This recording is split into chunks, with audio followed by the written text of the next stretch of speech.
Cantemos juntos. Ven y adoremos al Rey. Ven a postrarte ante Él. Grandes sus obras.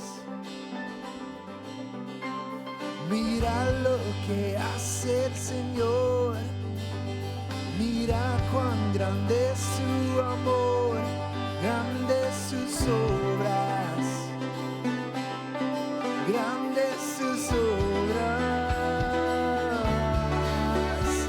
El héroe del cielo la muerte venció, libera al cautivo, cadenas rompió, oh Dios, grandes sus obras. Cantamos alegres tu libertad, exalta su nombre, Jesús el Señor, oh Dios, grandes sus obras. ¡Hey!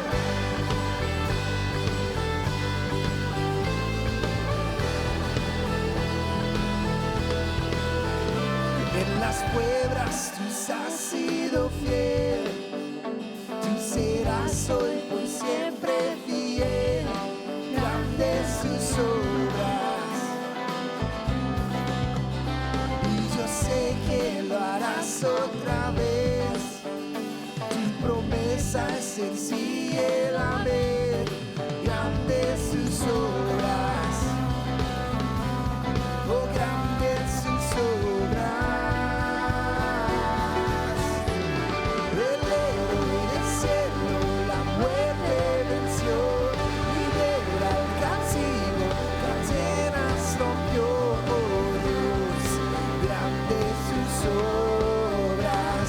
Cantamos alegres tu libertad, exalta su nombre, Jesús el Señor, oh Dios, oh grandes sus obras.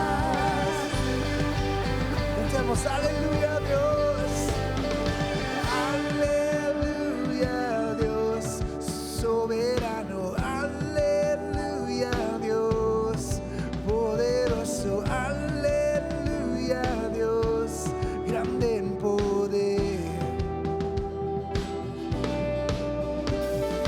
Aleluya a Dios, soberano, aleluya a Dios, poderoso, aleluya a Dios, grande en poder, grande en poder.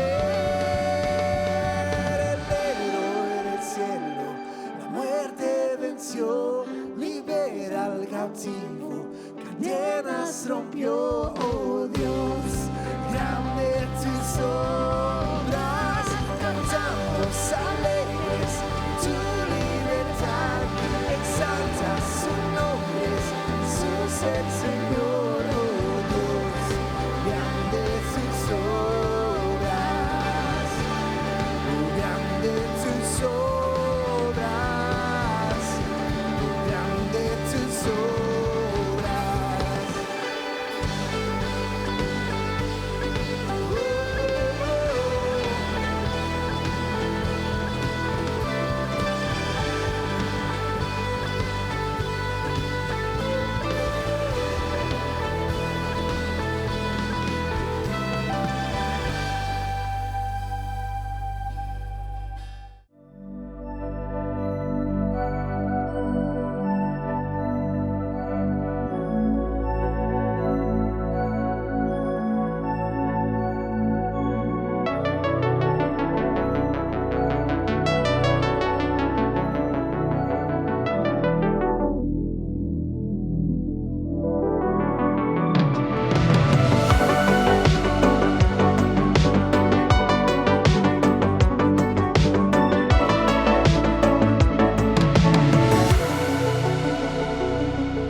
Buenos días, que la paz de Dios esté con todos ustedes. Mi nombre es Jules Martínez, soy miembro de Crossbridge aquí en Miami. Usualmente nos congregamos en el primer servicio con mi familia, mi esposa Ana y mis dos hijos. y he estado acá un par de veces con ustedes. Así que agradezco a Dios de esta oportunidad de estar hoy de nuevo con este hermoso grupo.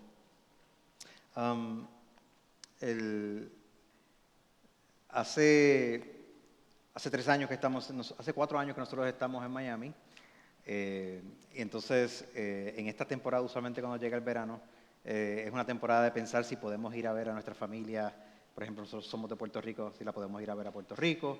Y a veces la ecuación, ustedes saben que es si usted tiene niños que están de edades de campamentos de verano, es uno visita a alguien o le paga el campamento, porque no se puede hacer todo a la vez. Pero bueno, damos gracias a Dios porque se está acercando también el verano y cada etapa del año tiene sus beneficios. Permítame comenzar con una oración para dedicar este tiempo. Padre Santo y Padre Bueno, suplicamos que una vez más su presencia se haga palpable en medio nuestro. Suplicamos que exalte a su Hijo Jesús en la palabra predicada, que su Espíritu Santo exalte la vida de Jesús en medio nuestro, en nuestras vidas. Te suplicamos que nos instruyas, nos transformes, nos sanes, nos afirmes en el Evangelio. Por Cristo oramos. Amén. Durante la campaña de NATO para rescatar a los albaneses que estaban siendo amenazados de limpieza étnica, ocurrió un evento de unidad bien particular.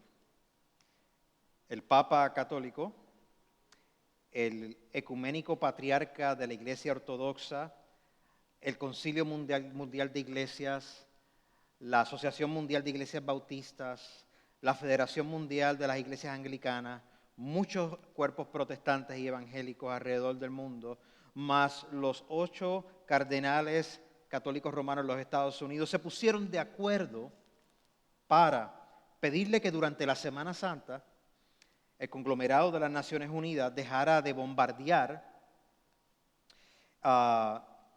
pedirle al otro bando de Slobodan Milosevic que pararan la limpieza étnica y que volvieran a la mesa de diálogo, a la diplomacia. Es rara la vez que todos estos grupos creyentes cristianos se unen en una misión internacional.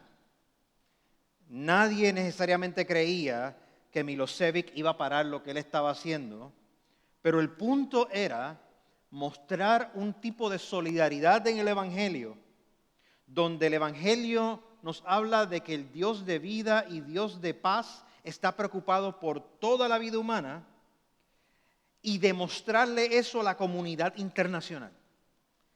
Que como iglesia nosotros estamos interesados en hacer paz. Que estamos siguiendo el ejemplo de nuestro Salvador. Bienaventurados los pacificadores. Bienaventurados los que tienen hambre y sed de justicia.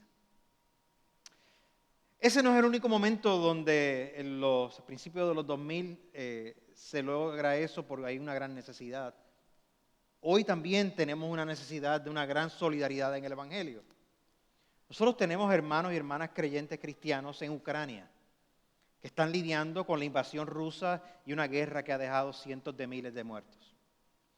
Estamos también mirando a nuestros hermanos y hermanas que se encuentran en Israel y en Gaza, palestinos cristianos que están allí ahora mismo sufriendo, metiéndose en el medio de los ataques de Hamás y la respuesta abrasadora de Israel. De hecho, algunos de mis amigos con los cuales yo he compartido el pan cara a cara son pastores palestinos ahora mismo en Belén. Y el sufrimiento que ellos cargan por su pueblo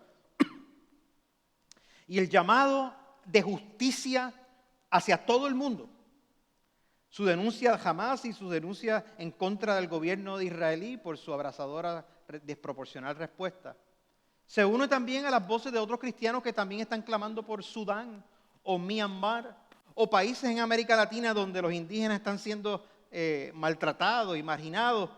Así que desde esas grandes luchas que tenemos hasta las luchas de nosotros aquí, lo que yo cargo con mi familia, en mi trabajo, entre mis amigos, en nuestra comunidad, el pasado, el presente, las preocupaciones del futuro, todo eso hace sentido si lo vemos a la luz del Evangelio de Jesús y buscamos solidaridad en la cruz de Cristo.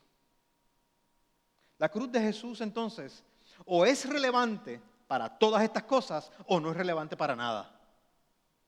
Y la realidad es que en el Nuevo Testamento nosotros encontramos que hombres y mujeres están convencidos de que lo que pasó con Jesucristo en la cruz del Calvario, lo que celebramos hace poco más de un mes en el Viernes Santo, tiene la capacidad de cambiar el mundo y de hecho comenzó a cambiar el mundo. Este evento de la crucifixión de Jesús no fue un evento que sucedió en el corazón de una persona. De hecho, el apóstol Pablo, cuando está frente al rey Agripa en el libro de los Hechos, dice: Agripa, tú sabes que lo que sucedió no fue en una pequeña escollo del mundo. Esto fue público. Jesús de Nazaret, el Mesías, vivió una vida que mereció la confrontación de los poderes, asumió la cruz como el símbolo de violencia principal en la antigüedad, para cambiarle el significado y darnos vidas a través de la muerte de su propia vida. Nosotros nos encontramos que en el libro de Gálatas comparte esta convicción de que el Evangelio de Jesús, concentrado en su cruz, en su sufrimiento y en su victoria sobre el sufrimiento, es el eje sobre el cual nosotros gravitamos como si fuésemos la tierra alrededor del sol. Está convencido el apóstol Pablo, que escribe a los cristianos en Gálatas, que no hay nada más importante que enfocarnos en la cruz y en la vida que se desprende de la cruz de Cristo por nosotros. Es decir, para Pablo y para el resto del Nuevo Testamento, el Evangelio de Jesús no es sencillamente una predicación para que ganemos un ticket hacia el cielo. No, el Evangelio es el anuncio de que Dios está en Cristo reconciliando todas las cosas, que en Jesús de Nazaret encontramos al Mesías, el Hijo de Dios, y que a través de su vida, de su muerte y de su resurrección, nosotros encontramos vida a pesar de la muerte y también seremos resucitados. Y la manera en que nosotros respondemos a ese Evangelio es colocando nuestra fe en Jesús, arrepintiéndonos, sometiéndonos a su vida. Y el efecto de esa salvación sobre nosotros es que el Espíritu Santo de Dios habita en medio nuestro, formando como un constructor para que nos parezcamos cada día más a Jesús. Es una gran tarea, imposible de hacer si el Evangelio no fuera verdad. En la carta a los Gálatas parece que habían unos grupos, habían unos grupos que pensaban que aunque el Evangelio era verdadero, no era quizás suficiente para traernos a comunión plena con Dios. No era suficiente como para que tú y yo nos sintamos completamente rendidos de que somos hijos e hijas de Dios y nadie nos va a botar de la casa de Dios. De hecho, esto es lo que el apóstol Pablo está confrontando. Había un grupo de falsos maestros y de judaizantes. Eran personas que venían de un trasfondo judío, que aunque parece que decían sí, el Mesías Jesús es el Hijo de Dios, fue crucificado por nuestros pecados y resucitó, pero a eso tú tienes que añadirle el guardar la ley de cierta manera, más circuncidarte. Tú le añades esas cosas y entonces quizás te puedes llamar hijo o hija de Dios. Y el apóstol Pablo, en esa dinámica, perdón, ¿me pueden dar un poquito de agua, por favor? En el apóstol Pablo, en esa dinámica dice, no, espérate, esto no es así. El Evangelio de Jesucristo depende completamente en lo que Cristo hizo por nosotros, no lo que nosotros vamos a hacer para ganarnos su amor por nosotros, sino que su amor por nosotros es la base para que nosotros vivamos una vida diferente, con propósito, con consuelo, con fuerza, no del otro lado. No es que yo voy a encontrar una vida con propósito, con fuerza y me arreglo para cumplir la ley de una manera moral y estricta y me circuncido y entonces voy a donde Dios dice, ¿me aceptas? No, es al revés. Dios nos acepta y nos llama a partir de lo que Jesús hizo por nosotros, porque no hay nada que nosotros podamos hacer por nosotros mismos que nos pueda ganar el favor de Dios. Y eso para Pablo es una buena noticia. El resultado es que las leyes y los códigos tenían su función para ordenar la vida del pueblo de Dios en un momento de la historia, en el primer pacto, en el Antiguo Testamento. Pero ahora, a partir de lo que hizo Jesús de Nazaret, a partir de Jesús, nosotros lo que encontramos es que, como en el Antiguo Testamento, parte de lo que era ser parte del pueblo de Dios era cumplir la ley y si eras hombre tenías que ser circuncidado. Eso eran señales de inclusión en el pacto. A partir de Jesús dice, esas señales de inclusión ya no son las señales que mis seguidores tendrán. En vez de circuncisión, la señal de inclusión será el bautismo. Así que en el bautismo, así como Jesús fue enterrado entre los muertos y descendió y luego subió a nueva vida, nosotros los creyentes en el bautismo somos simbólicamente enterrados en el agua y subimos a nueva vida. Así que Pablo le está diciendo a estos falsos maestros, le está diciendo, espérate, esto no es el evangelio que yo les prediqué. Y de hecho, hasta Pedro, el apóstol, estaba confundido y trató de buscar amistad con los judaizantes. Y Pablo tuvo un conflicto con Pedro en esta carta. Pero en resumen lo que sucede es que Pablo está diciendo que es la cruz lo que debe ser nuestro fundamento de felicidad. Ahora, miremos entonces este pasaje en Gálatas 6, capítulo 11, 18, ya habiéndoles explicado el drama que está detrás de lo que estamos leyendo. Y leamos esta parte final de la carta. Me voy a acercar por aquí. Okay. Miren que les escribo de mi puño y letra y con las letras bien grandes. Pablo dice eso porque en la carta de los Gálatas él había tenido un secretario que le estaba escribiendo la carta. Pablo a veces utilizaba secretarios, él le dictaba y el secretario escribía. Entonces parece que él estaba tan apasionado por lo que él estaba diciendo que le dijo al secretario, no, esto yo lo voy a escribir. Y para que ustedes se den cuenta, está en letra más grande todavía. ¿Ves? Los que tratan de obligarlos a ustedes a circuncidarse, lo hacen únicamente para dar una buena impresión y evitar ser perseguidos por causa de la cruz. Ni siquiera esos quieren ser obligados, ni siquiera esos que están circuncidados obedecen a la ley. Lo que pasa es que quieren obligarlos a ustedes a circuncidarse para luego jactarse de la señal que ustedes llevarían en el cuerpo. En cuanto a mí, jamás se me ocurra jactarme de otra cosa sino de la cruz de nuestro Señor Jesucristo, por quien el mundo ha sido crucificado para mí y yo para el mundo. Para nada cuenta estar o no estar circuncidados. Lo que importa es ser parte de una nueva creación. Paz y misericordia descienden sobre todos los que siguen esta norma y sobre el Israel de Dios. Por lo demás, que nadie me cause más problemas porque yo llevo en el cuerpo las cicatrices de Jesús. Hermanos, que la gracia de nuestro Señor Jesucristo sea con el espíritu de cada uno de ustedes. Amén.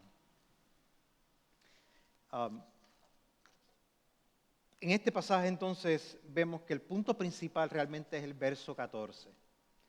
El verso 14 entonces dice que Pablo no encuentre otra cosa en que gloriarse o jactarse, sino solamente en la cruz de nuestro Señor Jesucristo, por quien el mundo ha sido crucificado para mí y yo para el mundo. De todas las cosas que nosotros podemos tener en la vida, Pablo dice, yo no me voy a jactar en ninguna otra cosa excepto en la cruz. Ahora, yo me imagino que para la primera audiencia esto debió haber sido bastante chocante, porque nosotros estamos en otro contexto cultural donde la cruz es un símbolo que tú cargas en el cuello, se ve bonito en cadena, lo regalamos a Tutti Mundi por ahí, y si tú tienes dinero te compras una buena cruz de oro blanco, oro amarillo, y si tienes más le pones diamantes, y los artistas y todo, es parte de la elegancia, parte del estatus económico. Tenemos cruces en todos lados, y claramente nosotros hemos perdido gran parte del aspecto chocante de lo que la cruz era en el primer siglo. Nosotros debemos recordar que históricamente, quitándole el sentimentalismo religioso, la cruz era una herramienta de tortura y de ejecución. De hecho, los romanos perfeccionaron este método como una manera de aplastar a aquellos que ellos consideraban criminales y terroristas. Era un método de ejecución tan nefasto, tan malo, que los ciudadanos romanos no eran sujetos a ellos. Ellos tenían el derecho de no ser matados a través de una crucifixión, pero los romanos lo aplicaban a medio mundo. En la Galilea del primer siglo, en la Palestina del primer siglo, la gente sabía lo que era ser crucificado. A veces los veían la gente en los caminos, así guindando. Era algo bastante gráfico. Entonces, lo que aquí está pasando es que este grotesco símbolo, durante los primeros siglos de la iglesia cristiana, nos recordaba cuán oscuro es el pecado humano. Después del tercer siglo, del año como 325 en adelante, el símbolo comienza a cambiar porque el imperio romano deja de perseguir a la iglesia cristiana. Entonces la iglesia cristiana se ve en una mejor posición y cambia el significado del símbolo, donde la gente empieza a colgarse la cruz, ¿verdad?, como un símbolo de identificación con Cristo.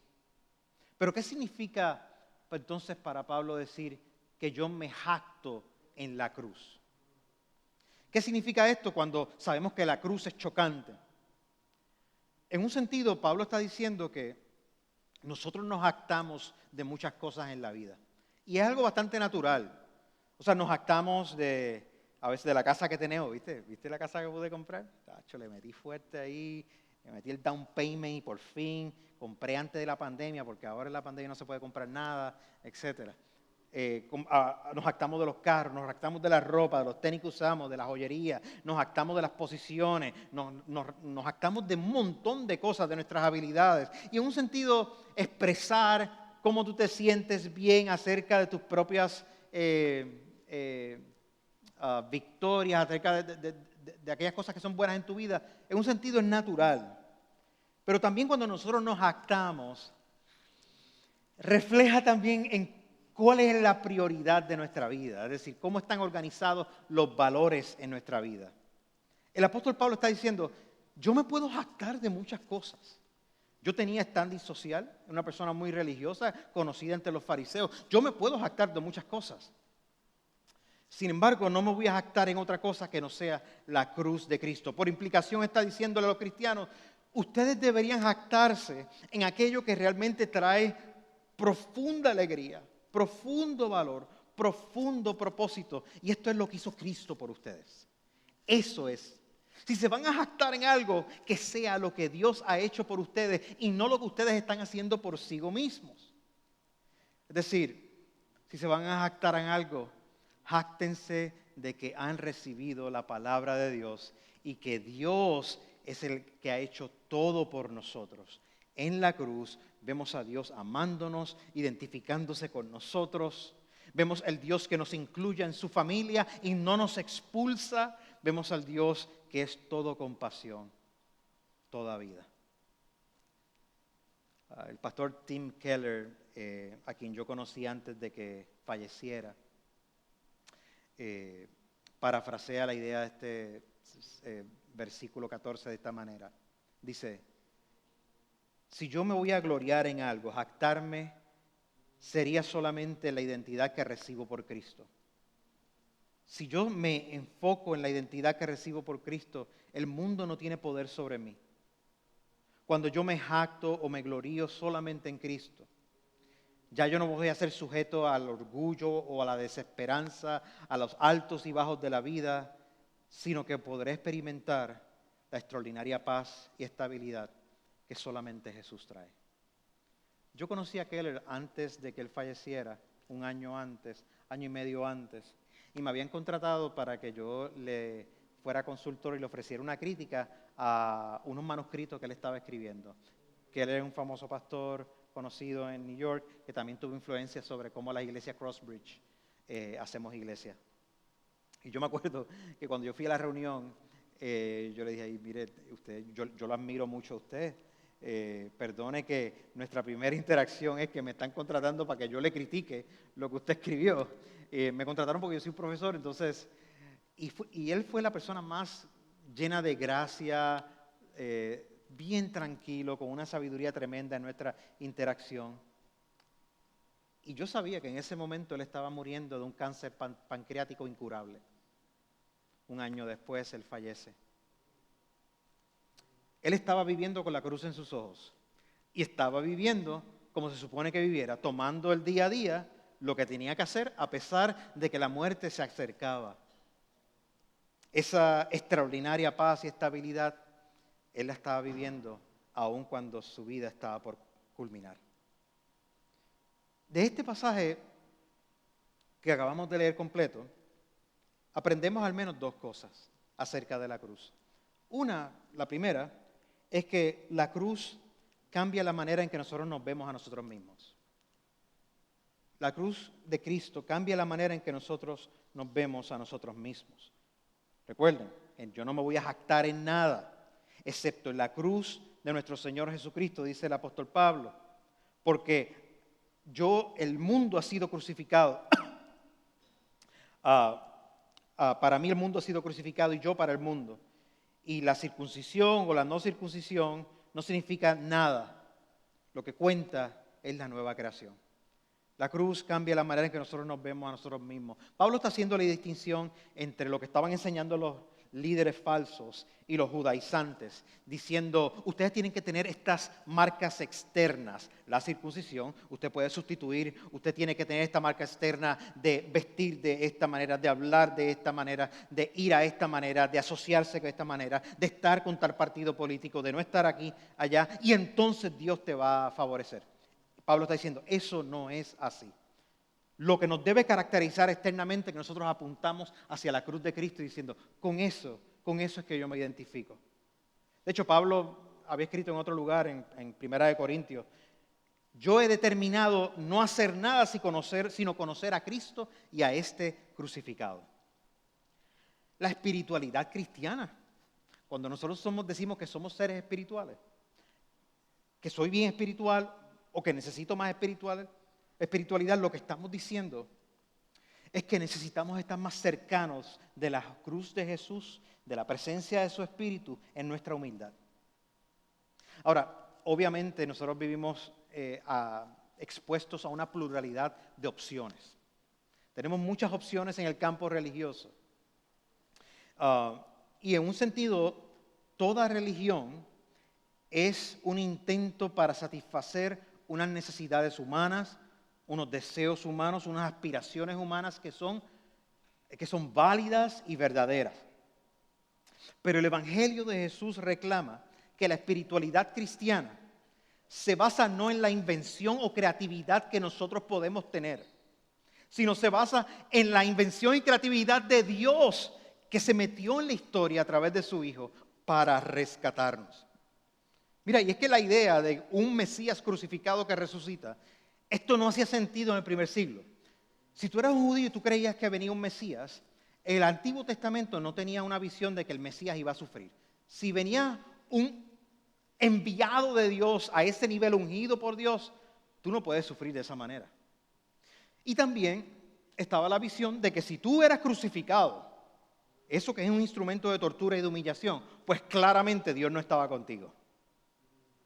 Entonces, si los primeros discípulos hubieran querido inventarse una nueva espiritualidad, mira, tú no pones un Mesías crucificado.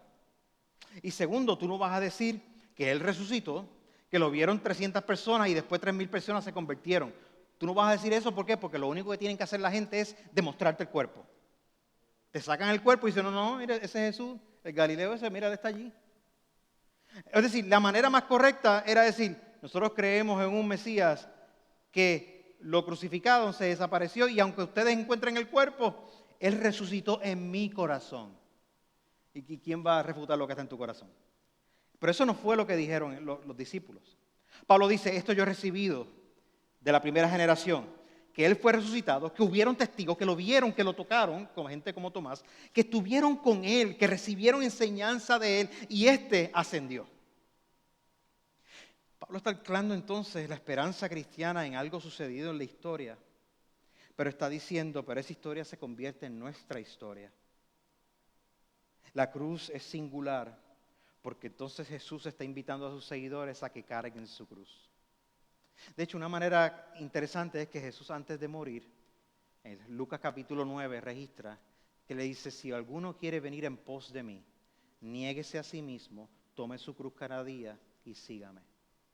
Y usted se puede imaginar, todo el mundo, en pos de ti, niéguese a sí mismo, ok. Tome su cruz cada día, ¿qué? ¿Por qué tú hablas de cruz? Si eso es tan grotesco, si eso tiene que ver con perder la vida, etcétera. Usted se puede imaginar el shock.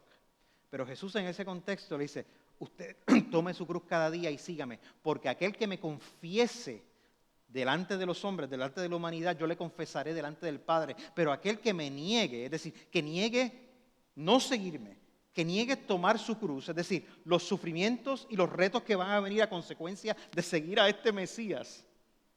Aquel que se niegue a hacer eso, pues entonces yo también al final de los tiempos diré, yo no te conocí. Así que el apóstol Pablo le está diciendo a la iglesia, en vez de vivir para ustedes, vivamos para el Señor de tal manera que donde quiera que nos paremos, la gente dice, ahí está pasando algo diferente. Pablo lo llama una nueva creación. Él dice que entonces aquellos que estamos en Cristo somos una nueva creación. Nuestro disco duro ha sido reprogramado.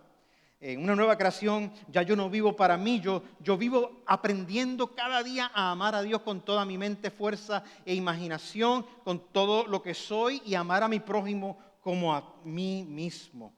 En una nueva creación me doy cuenta que, como dice Pablo en Gálatas capítulo 5, en la misma carta, dice, si ustedes son seguidores de Cristo, si estás en Cristo, si has sido rescatado por Cristo, pues entonces sigan los deseos que son del Espíritu, no los deseos de la carne, es decir, los deseos naturales que vienen a uno. Porque los deseos de la carne es odio, es disensión, es inmoralidad, etc. Pero los deseos del Espíritu es alegría, es paz, es perseverancia.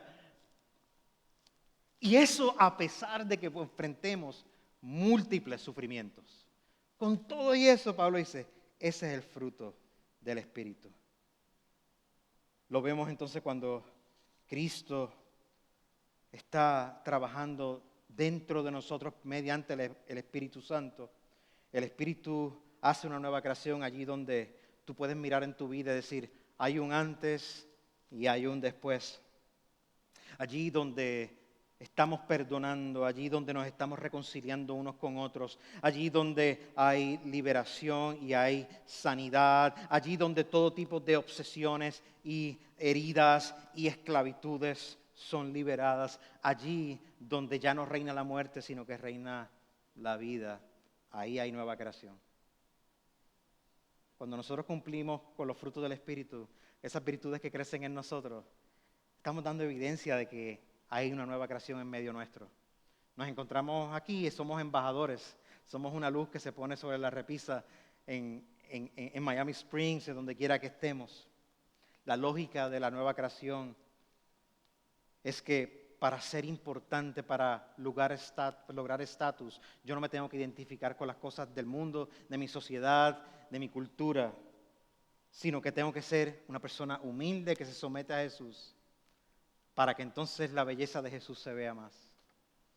Cuando Jesús es hermoso y creíble para nosotros, el mundo se da cuenta, nuestras familias se dan cuenta, tus compañeros y compañeras de trabajo se dan cuenta. Hay un mundo escéptico que no cree en el Evangelio, pero es porque están mirando las vidas de muchas personas que se identifican como cristianos, pero realmente contradicen con todo lo que hacen y dicen lo que es ser cristiano o cristiana. Eso hay que admitirlo. Pero los cristianos no nos gloriamos porque estamos cumpliendo estos únicos estándar moral. No estamos diciendo con los judaizantes, no, yo me voy a gloriar y mi standing en la sociedad es porque yo soy una persona moral. Muchas personas pueden ser personas muy morales y odiar a Dios. Los cristianos estamos diciendo que yo me someto humildemente al reinado de Jesús. El que produce en mí el querer como el hacer, me identifico con la cruz de Cristo y el Espíritu Santo está trabajando en mí para hacerme nuevo constantemente. Cada día es una nueva misericordia. En cada misericordia veo la oportunidad de Dios para glorificarle. Así que la cruz no solamente cambia como yo veo el mundo, los valores que van organizando mis cosas, sino que también la cruz me ayuda a ver a mí y ver la realidad de una manera más amplia. Nota cómo el verso 16, los últimos 3 versos, Pablo dice, paz y misericordia descienden sobre todos los que sugieren o que siguen esta norma y sobre el Israel de Dios. Por lo demás, que nadie me cause más problemas, porque yo llevo en el cuerpo las cicatrices de Jesús. Hermanos, que la gracia de nuestro Señor Jesucristo sea con el espíritu de cada uno de ustedes. Amén. Nota que entonces se le dice, como pueblo de Dios, iglesia, ustedes tienen el privilegio de experimentar la paz y la misericordia de Dios.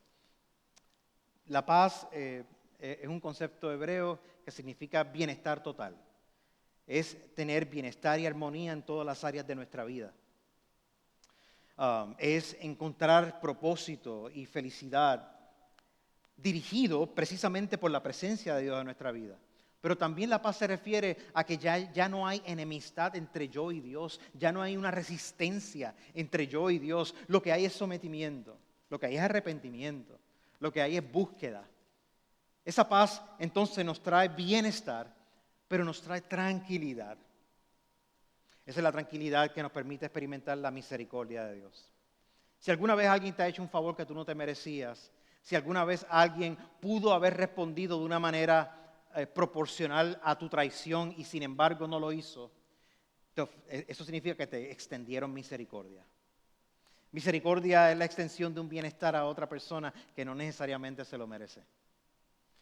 Pablo está diciendo, mira, cuando estamos aquí todos en el Evangelio, la paz y la misericordia de Dios, aquellos que seguimos esta regla, este camino, lo experimentamos. Entonces él añade esta frase, y el pueblo, y el Israel de Dios. Es decir, dependiendo de cómo se lee la traducción, la paz y la misericordia de Dios a los que siguen este camino o esta regla, y con el Israel de Dios. Esto es un vocabulario clave porque en el Antiguo Testamento ustedes se recordarán que a Jacob, uno de los patriarcas, Dios le cambia el nombre a Israel y sus descendientes se le llaman israelitas. El pueblo de Israel entonces, Jehová les llama que son sus hijos, que son su pueblo. Pero ese pueblo se supone que iba a ser testimonio a todas las naciones, una luz para todas las naciones. Cuando llega Jesús, el Mesías, Él reclama que Él es el que constituye el pueblo de Dios. Y ese pueblo de Dios será constituido tanto de judíos como de gentiles. Es decir, judíos que vienen descendientes de los israelitas y gentiles son todas aquellas personas que no son judíos. Así que tú y yo somos gentiles a menos que tú tengas una descendencia judía. Entonces el pueblo de Dios desde el principio es lo que Dios está creando para sí mismo, para alcanzar todas las naciones. De modo de que cuando Jesús muere y resucita y en el libro de los Hechos desciende el Espíritu Santo y se constituye un pueblo de Dios lleno del Espíritu, Jesús le está llamando y Pablo le llaman a eso, ese es el nuevo Israel. Este es el Israel de Dios. La iglesia compuesta de judíos y gentiles es el Israel de Dios. Todas las prerrogativas del Nuevo Testamento de la iglesia reflejan lo que el Israel en el Antiguo Testamento era.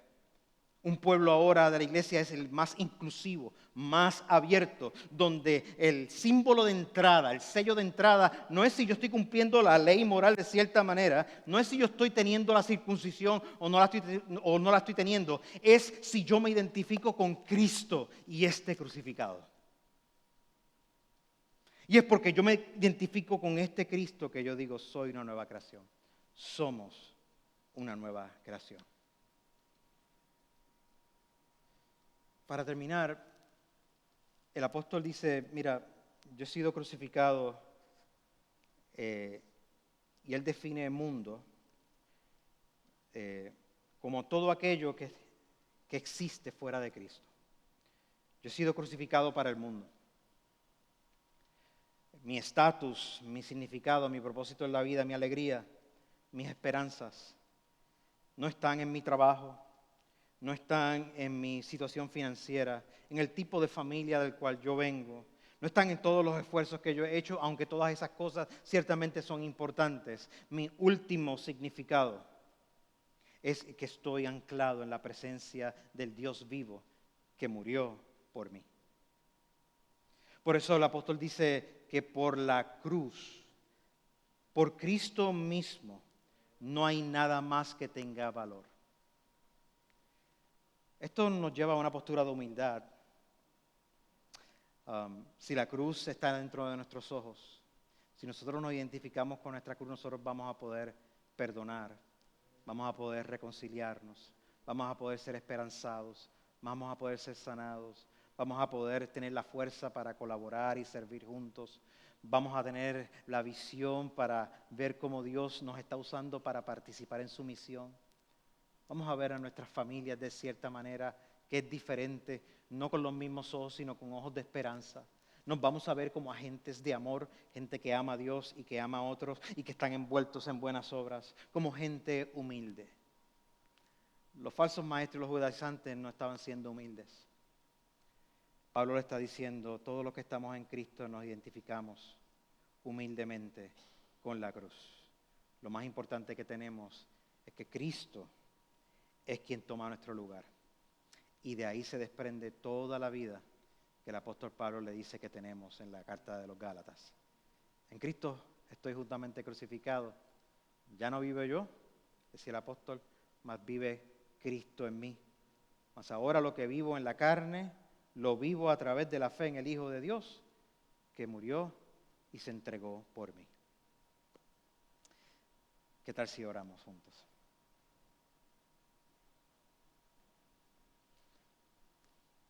Señor, ayúdanos a tener nuestra mirada enfocada en tu cruz, con corazones humildes que te abrazan constantemente, a jactarnos solamente de tu amor por nosotros y a ser profundamente agradecidos de que por ti podemos amar y podemos servir y podemos ser como tú quieres que seamos, de acuerdo a la imagen de Jesús. Te suplico, Dios, por mis hermanos y hermanas, que tú traigas el consuelo de vida, el consuelo que restaura, el consuelo que empodera, el consuelo que hace resplandecer el fruto del Espíritu. Suplicamos esta dirección, que Cristo sea exaltado en todo lo que hagamos. En tu nombre oramos. Amén. Muchas gracias por conectarse con nosotros.